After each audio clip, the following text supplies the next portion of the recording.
বাংলাদেশে শান্তি ফিরে আসুক বিশ্বজুড়েই প্রার্থনা চললেও কড়া সমালোচনা করা হলেও শান্তি ফিরছে কই? বারবার আঙুল উঠছে প্রশাসনের দিকে। হিংসা থামাতে তারা উদ্যোগী নন, এমনটাই বলছেন অনেকেই।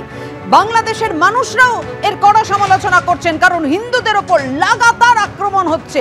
চট্টগ্রাম থেকে কিশোরগঞ্জ বিভিন্ন জায়গায় বাংলাদেশের সন্ন্যাসী গ্রেফতার আর অত্যাচারের মাসুল গুনতে হবে।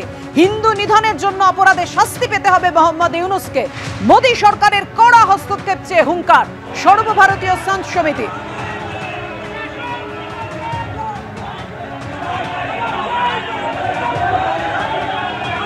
बांग्लादेश का हिंदू बड़ी मात्रा में इस्कॉन से जुड़ा हुआ है, तो हिंदू हितों के लिए, बांग्लादेश के हिंदुओं के लिए जब उन्होंने आवाज़ उठाई तो इस्कॉन टारगेट पे आ गया है।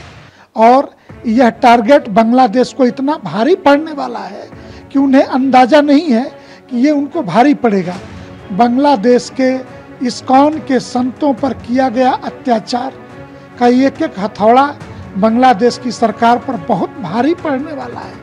इस नाते मोहम्मद यूनुस या तो वार झेलने को तैयार होइए और या तो ये जेनोसाइड जो हो रहा है हिंदुओं का, इसे रोकिए।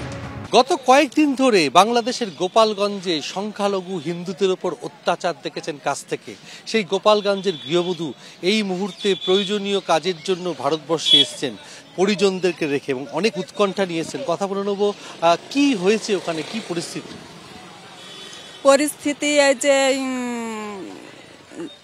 যে চিন্ময়ের আটক করা হয়েছে, এরপর থেকে সবাই আর কি আতঙ্কে আছে। সবাই আর কি ধরপর্ম আর এইগুলোই হচ্ছে আর কি।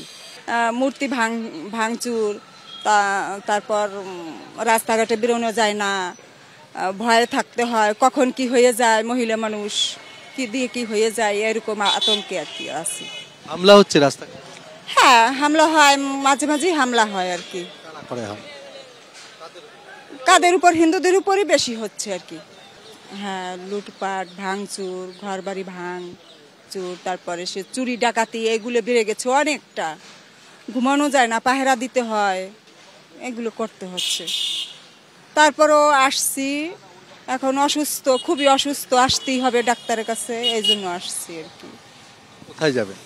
যাব বনগ্রাম যাব, ওখান থেকে কল্যাণীতে ডাক্তার দেখাইয়ে আবার চলে যাব বাড়ি।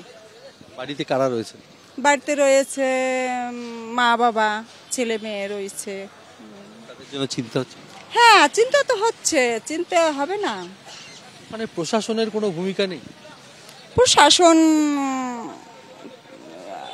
আজকাল তো প্রশাসন সেইভাবে আগের মতনই করে না তো, অনেকটা আতঙ্কের মধ্যে আছে। এই বুঝি মারা যায়, এই বুঝি আগুন দিয়ে দেয় বাড়িতে, এই বুঝি এইরকম আর কি। ক্যামেরায় দীপ্ত চক্রবর্তীর সঙ্গে সমীরণ পাল, এবিপি আনন্দ, উত্তর 24 পরগনা।